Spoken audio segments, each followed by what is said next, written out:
Good morning, everybody. Welcome back to the channel. It's Friday. You know, that's when we do the Friday dancing from the neighborhood. Nobody's home. I'm apparently the only unemployed, fun-employed person in this neighborhood. So you're gonna need a box of tissues for today's show. Well, maybe not a box, but you know, one or two. So stay tuned.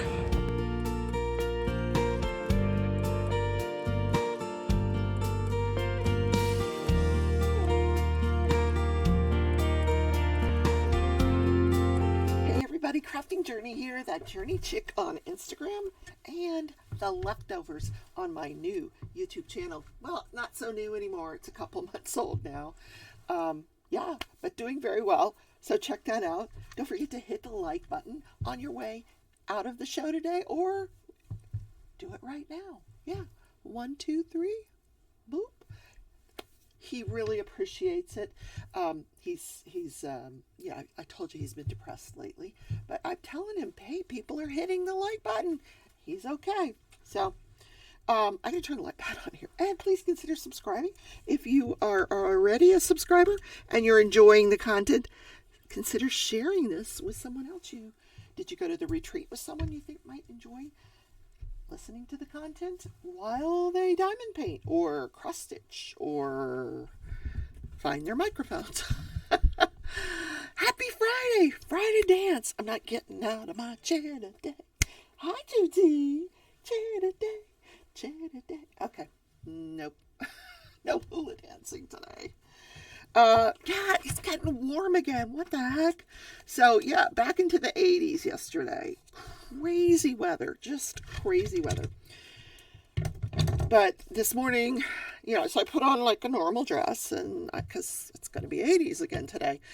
Then I look and it says 47 degrees outside. So I throw my jacket on and I go out and walk the dogs and the cat. And the cat. Yes, we cannot forget the cat. So, do you need to go outside? Want to go outside? Yes. Okay.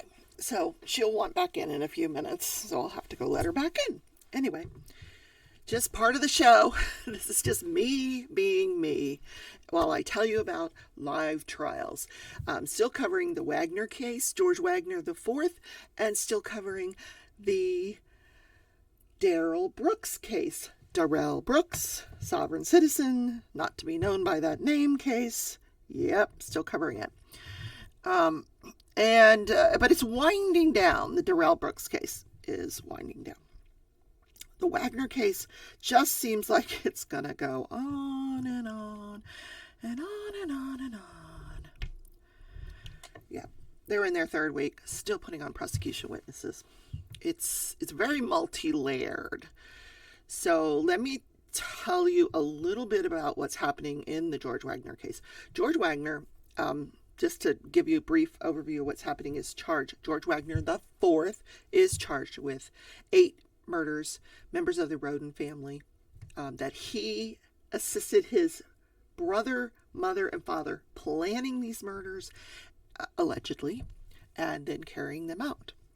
Although 3 weeks into the evidence, I've heard nothing to convince me that he's really tied to these murders. I told you yesterday that they went into a well, a cistern, and they removed bricks. These people were very adept at covering their tracks, very adept.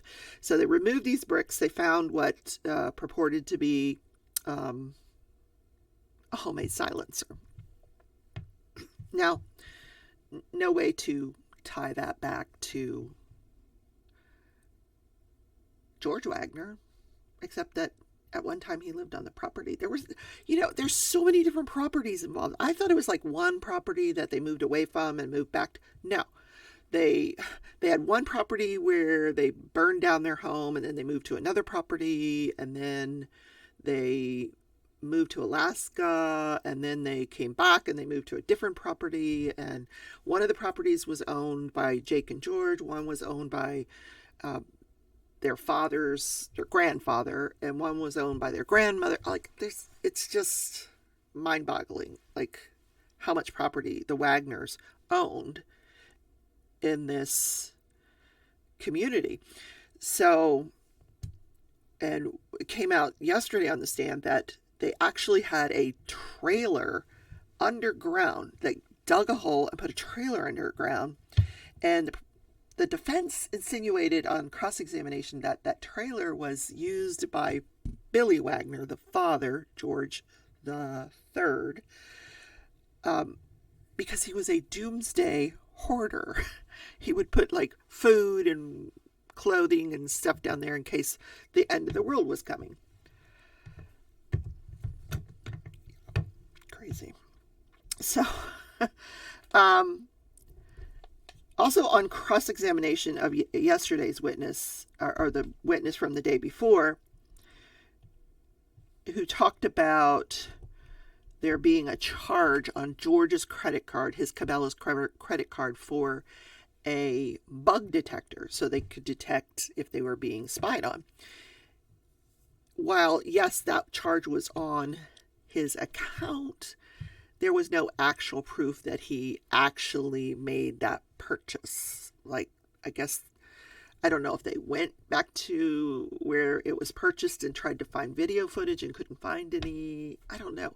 But there's no link of that purchase to George Wagner. You know, unlike when we were talking about the shoes, they found the receipt for the shoes, and they actually found the Walmart footage of Angela, George's mother, purchasing the shoes. We haven't seen that kind of evidence against George. So a good portion of yesterday was spent talking about computer searches. So they went back to these other properties and confiscated computers on these other properties. Jake had backed up his phone text messages to this computer. There were searches on this computer for forgery. There were searches on the computers for grand jury proceedings. What were the repercussions if you lied to the grand jury? That was searched. And then Jake had all these text messages between him and Hannah. They were constantly arguing via text message from practically the time she got pregnant till she had the baby, till, she's moved on and she's with another guy. I mean, we're going over a long period of time. And the constant argument was she did not want to live with the Wagners. She's like, he's like, I love you. You're the love of my life, blah, blah, blah. Anywhere Sophia, wherever I am, Sophia is going to be with me. And with me, you get the farm. In other words, you get my family. And she's like, nope, not going to happen. If you want to live with myself and Sophia, and they called her Suds. How adorable is that? If you want to live with me and Suds, then we're gonna have to get our own place. And he just would not do that. He wanted to live with Mama and Daddy and his brother George. They just would go round and round and round about this. And she just kept saying, no, I guess she had lived with them at one point. And she said, nope, when I lived with you before, you wouldn't let me go to college. You wouldn't let me see my family. And no, I'm not doing this. So she just put her foot down. And she knew what was going on between George and his ex-girlfriend, and how the family had actually taken custody of Bullvine, their child, and Angela was raising Bullvine. And she's like, this is not going to happen to Sophia. Your mom's not going to raise my daughter. So this was the constant argument. And he texted her. Oh, there's Tootsie. And he would actually threaten her. He said, I'll take Sophia, and if I have to, I'll do it by force. And, he would give her ultimatums. You need to make up your mind now. This is your last chance. I'm taking Sophia. Oh, creepy boyfriend. So I'm curious to see what this Joker is going to be like when he's on the stand, the witness stand. Now, on the witness stand this morning is this woman who I guess she's a Mennonite. She used to be a Mennonite, and she moved to Alaska to get a high school education. And I think at this point she meets George. That's all as far as I've gotten with that testimony. But I'm curious to see where this is headed. And yes, I'm working on my diamond painting again. The cat bed is still here.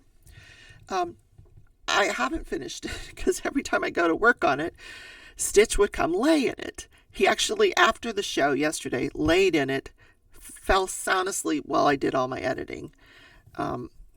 He's being super cute.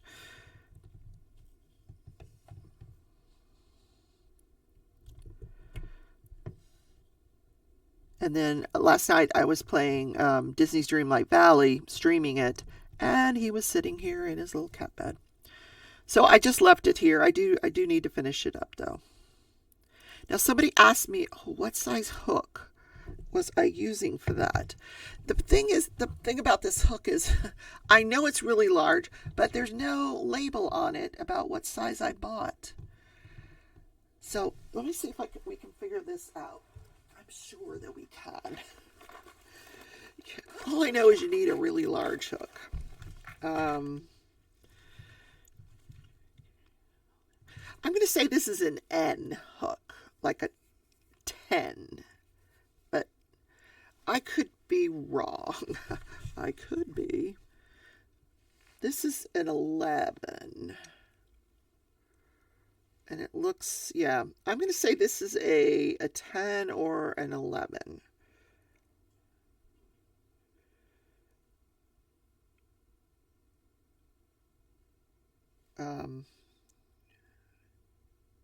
Yeah, I don't know why it doesn't say on here. Because these look very similar, and this one is an L, 8 millimeter. This one, they really look pretty much the same. So maybe this is an L? I don't know. I know. I just do my thing, guys. I just do my thing. Now, if you're going to use a 7 weight, this is a 6 weight yarn. If you're going to use a 7 weight yarn, you're going to need a hook that's even larger than this. Yeah. So if I'm going to make cat beds, I got to get a larger hook and larger yarn. But I think I am going to do that. You know, why not? They're fun to make. Except you have to, I'm constantly putting lotion on my hands because the yarn dries out your hands, especially here in the winter. It just really, really dries your hands out. That has nothing to do with trials. I know. You're like, Rebecca, what does that have to... I know. Because it's crafting and crying. So... interesting day in the Darrell Brooks case. The defense, or the prosecution, rested their case. They are done presenting the evidence. And of course, this was Darrell's opportunity to ask the court once again to decide subject matter jurisdiction. He just won't give that up. Nope, nope, nope, nope.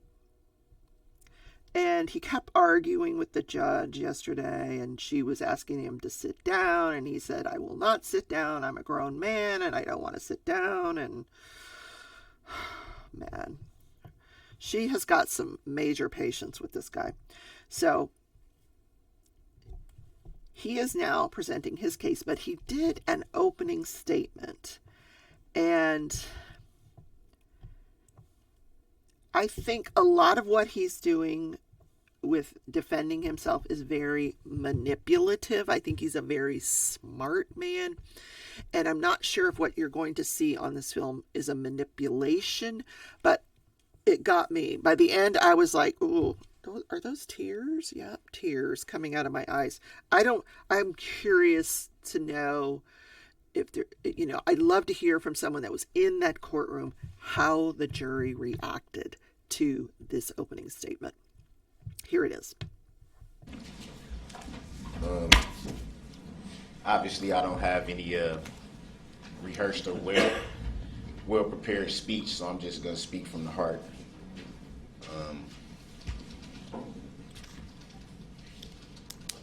I would just like to first say that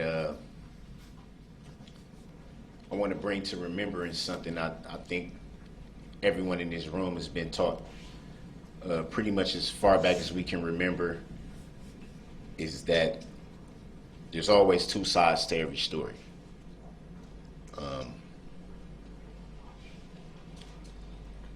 And for so long now, roughly a year, there's only truly been one side told of this story. And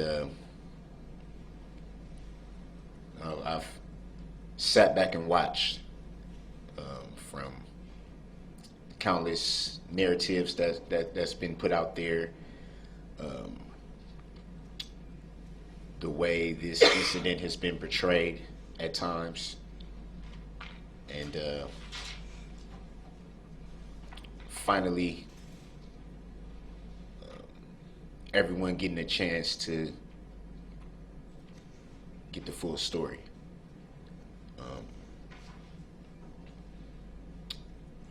You won't hear me try to argue facts. The fact is that this incident was tragic, very tragic. That's not lost on me. Facts are that there's still a lot of people healing, a lot of families healing on both sides.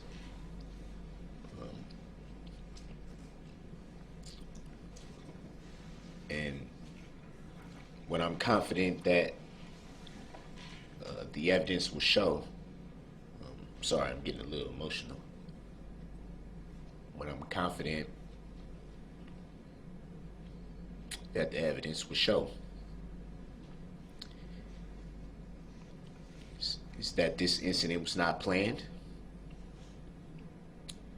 This incident was not intentional. And this incident was never even thought about.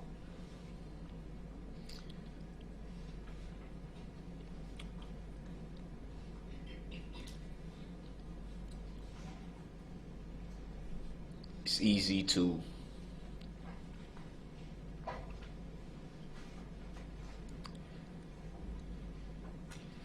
I'm sorry. Just need a second.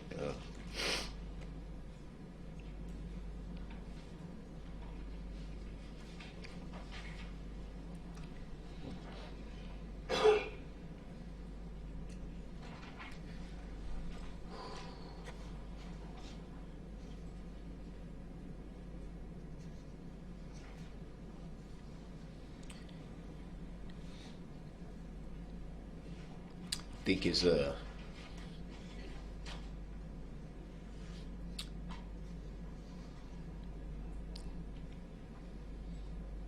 easy to look at the magnitude of something like this and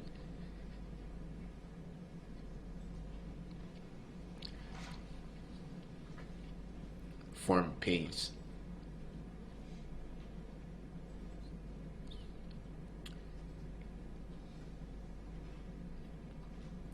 I think it's easy to disregard a lot of factors.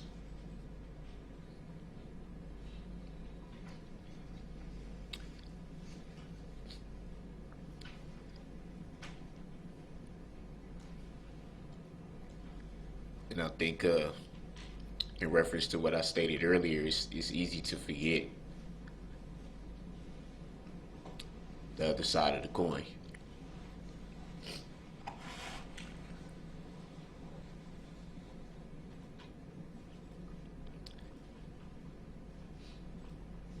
There's been a lot of suffering involved in this incident, a lot.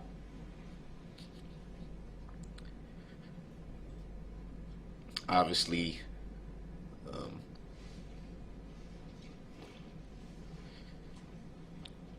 with the families,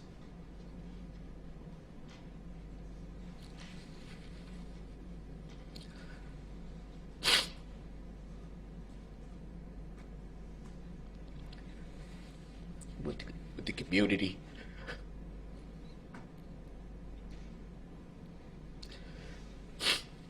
And even the alleged defendant's family as well. There's been a lot of suffering.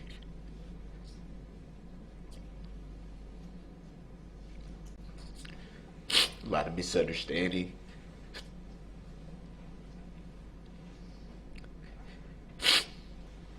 And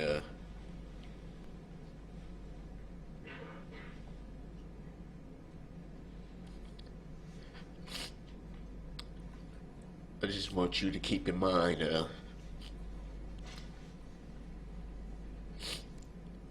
everything that will be presented in its totality. Keep in mind.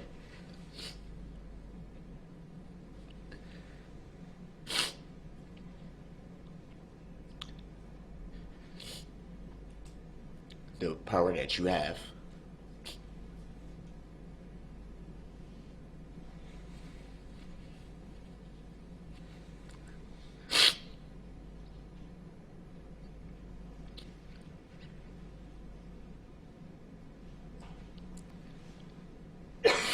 I believe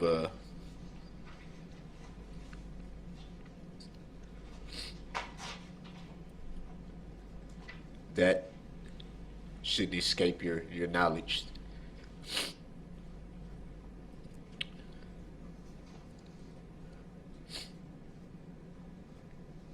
This has been a long process for everybody.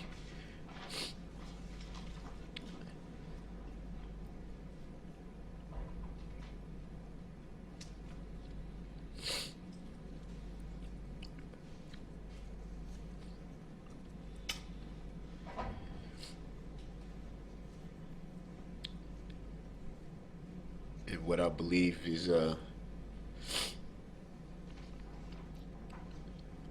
when it's time for you to make your decision, all of you,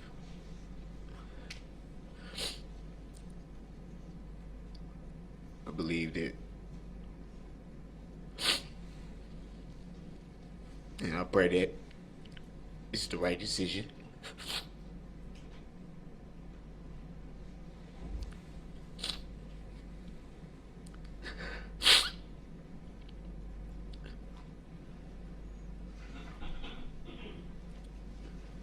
That all the factors are weighed.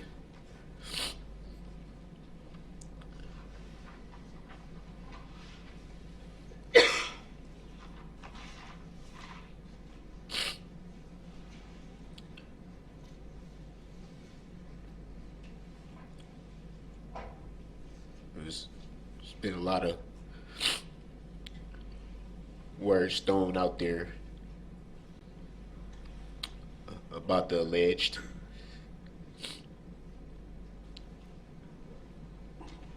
A lot of speculation, a lot of ridicule.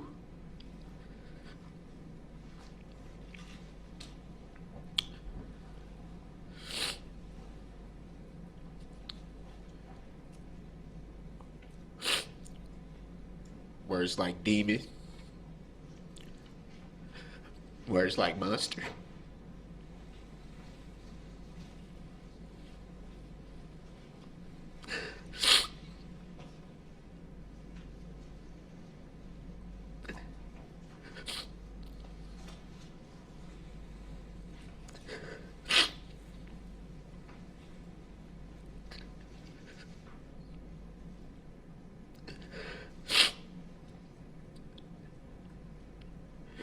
I know a lot of the time I've been before you, you see me with this mask on.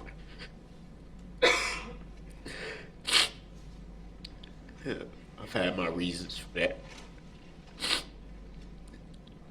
But I feel now is the time to, it's important that you see me for who I am. No mask for who I am. I think this is the moment for that.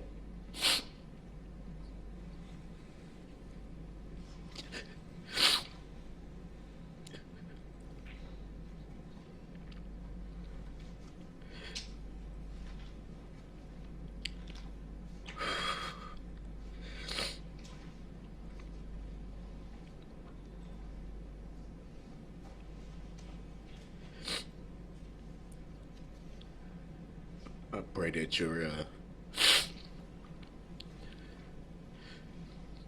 eyes and ears remain as open as possible.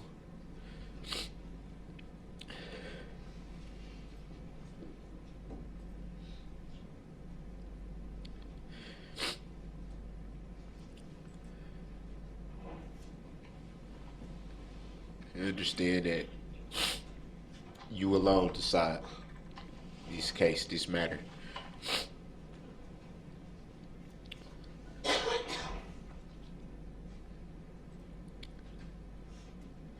The power is in your hands.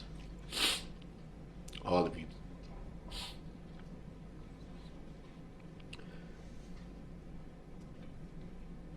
To determine for yourselves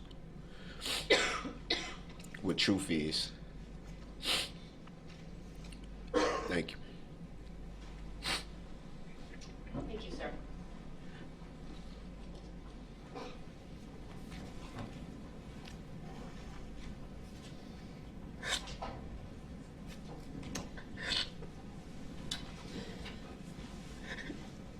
And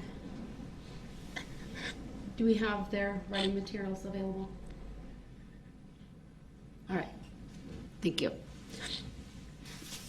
Mr. Brooks, you ready to call your first, would be your second witness, actually.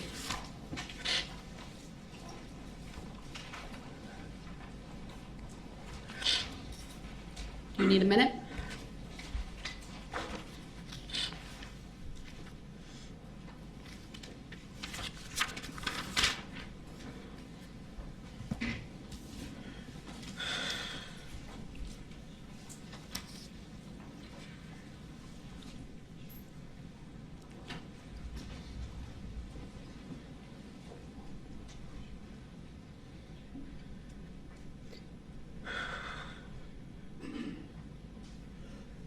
We're going to take a short break.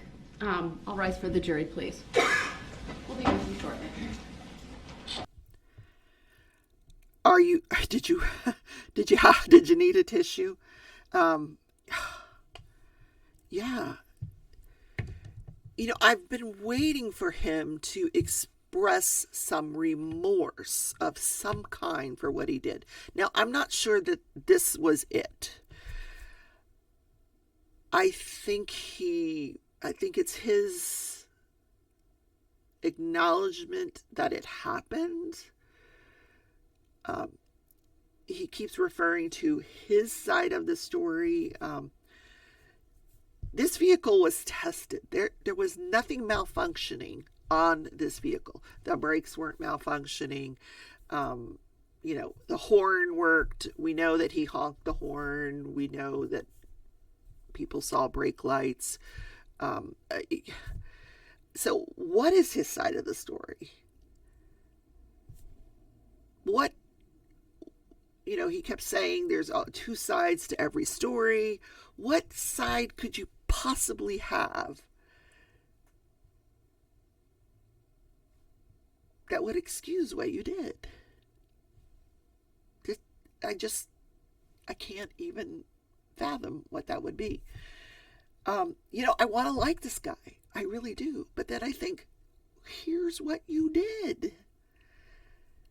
And just once I'd like to, he did acknowledge, that all these people are in pain and they're all suffering. But not once does he ever say, I'm sorry, or I apologize. Maybe he'll do that during his closing statements. I don't know, but he's going down. I think the jury's going to be like me. They may have been very moved by it, but afterwards they're going to go, what just happened here? How is this? How does this explain what your side of the story is? And what you're supposed to do during an opening statement is tell what your evidence is going to show. Now, so far what his evidence has shown is that one person thought the vehicle might have been black. One person didn't see the driver. One person thought it was a Chevy Trailblazer. So he's just bringing people on to point out inconsistencies. What he did with one witness, though, is he did clear up. There was some confusion about the initial domestic call from the park that where Darrell and his girlfriend were fighting, and there was some mention of a knife. And this witness said no one had a knife. There was no knife. It was a mistake. He said, I mentioned the word knife because I have a scar on my hand from a knife fight a few months back. So I mentioned that. But no one had a knife. Darrell didn't have a knife. His girlfriend didn't have a knife. Nobody there had a knife. So that got cleared up. But this guy also made it very clear that he was friends with Darrell's girlfriend and that she had called him on his cell phone 6 times to say, please come get me. He's hurting me. She was in trouble, and he was trying to find her location. And it was after this whole event, the argument between Darrell and his girlfriend, and this is the mother of his 2 children. He has a 15-year-old daughter. I don't know how old the other daughter is, but he has a teenage daughter that is probably watching this on YouTube, watching her father. God, what she must be going through, what she must think, I can't even imagine. Can't imagine. The horror. What's going on? What now? Please go settle down somewhere, honey. She's had 2 milk bones. Yet the garbage man's out there. I hear him. I do. I hear him. So let's talk a little bit about what happened this day in history. So on this day in history, in 1966, in a little mining town in Wales, look who's joined us, there was this huge landslide of coal waste, like a 40-foot tidal wave comes off this mountain, covers cottages, houses, farmhouses, and this secondary school. It killed 116 children and 28 adults. And Queen Elizabeth actually went to visit 8 days after the disaster, and she said it was one of her greatest regrets that she didn't go sooner there. But horrible. The mines were tipping their waste onto the side of this mountain, and people had expressed concern ahead of time, but nobody ever did anything. Now they've passed this mining act regulating where you put your coal waste. So very, very unfortunate event. In Wales, you love your little bed. I will finish it for you. I promise. I promise, baby. So I hope you guys have a really good weekend. I will be around. Sunday, I will do a live at 11 a.m. Central Time. It's my normal time for my Sunday chit chat. So please come join me. And then at 6:30 p.m. Central Sunday evening, I will be streaming Disney's Dreamlight Valley. Great game, guys, and so much fun. So I'll see you there. Or I'll see you Monday in Crafting and Crime Daily. Now, I will tell you that if this Darrell Brooks thing wraps up today, I doubt it. I'm just going to say I doubt it. Because brevity is not his forte. I'm going to say that maybe he wraps up and they talk about jury instructions, in which case he's going to have to argue his subject matter jurisdiction again. And then they bring back the jury on Monday for jury instructions and to start deliberations. That is my guess. But anyway, I would love to hear your thoughts about the video I included in today's show. Let me know what you think of my adding videos to the show, if you're enjoying it. I'm going to try to get some more content up on the Leftover channel. In the meantime, have a great weekend. I love you all. Bye.